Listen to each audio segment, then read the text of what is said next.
Today we're going to talk about a list that we've more become aware of than created, but there are some parameters now, some limitations to operating as a human species on this planet, most of which we didn't know about in the past. And if we're going to make a success of this, then we have to respect these operating parameters. They're not subject to opinion or religion or faith or belief or personal skill or attributes. They're just operating parameters. You know, my background is in aviation and engineering, and we are very aware of the properties of metal or fuels, and the opinion of the people involved is totally irrelevant. It's completely scientific. And now we have a set of parameters. There's 5 primary ones that we've become very aware of in recent years that we have to respect if we're going to be successful in the future. And from certainly our perspective at the Money Free Party, none of the other political organizations or business entities are even cognizant of these parameters. So I'll be as brief as I can, but there's a few things to take into account. The first one is climate change. Whatever we do, we have to respect the fact that we now know we have a finite, delicate climate, and we can't just continue as all our systems were designed in the understanding that the climate was infinite. And we very recently discovered that it is not. It is very finite and it's very delicate, and we have to respect it. Regardless of whether you believe climate change is man-made or whatever, we have to respect that environment that's very precious to us. The next parameter is resources. Again, we've discovered that resources are finite. We thought they were infinite when we were building these global systems, the operation of society. And now we know that resources are limited, they are fragile, they're connected. And so we have to respect that. It's not optional, we have to respect that. There's plenty of resources, there's huge abundance out there, but we have to respect the use and the renewability of those resources. The next subject is inequality.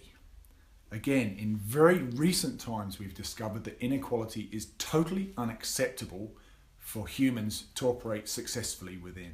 If we are too unequal as a society, then we have huge disparity of wealth, of health, of well-being, a distribution of resources, and people who are less equal than others get very, very unhappy.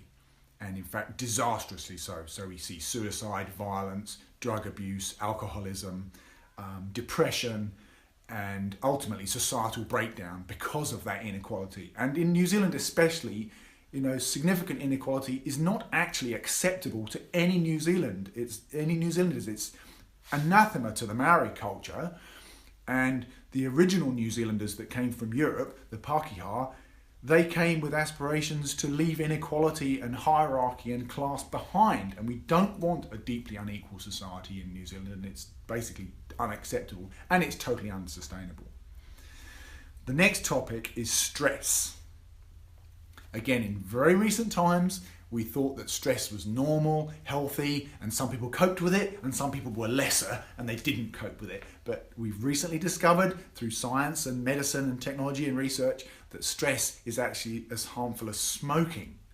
Some stress is very healthy, exercise, getting on with things, activity, proactivity, but excessive stress is disastrous. And of course, in an unequal society, everybody is stressed, whether they're at the top of the food chain or the bottom. It creates stress between humans and is disastrous for our immediate health, our family health, and our societal health. The final parameter I want to talk about is technological unemployment. And as I said at the beginning, none of the other political entities, in fact nobody proposing a future within a monetary system, is taking these parameters into account.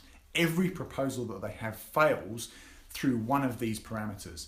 And when you're living on a spaceship, which is effectively what planet Earth is, you have to respect these scientific parameters. It is unsurvivable if you don't. They all have to be respected without compromise, without exception.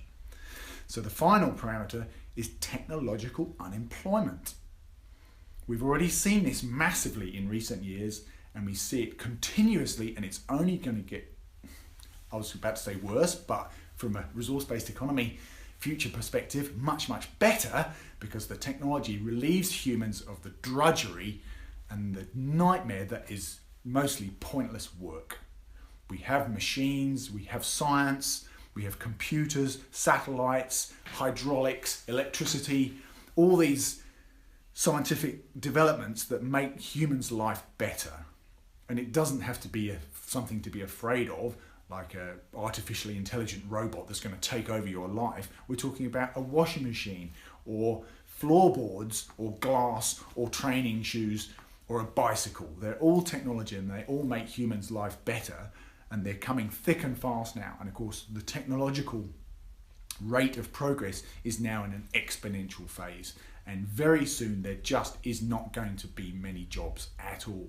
So to base a society on the function of work, where you have to have a job to get access to the necessities of life, is just totally impossible in a world where there isn't going to be jobs.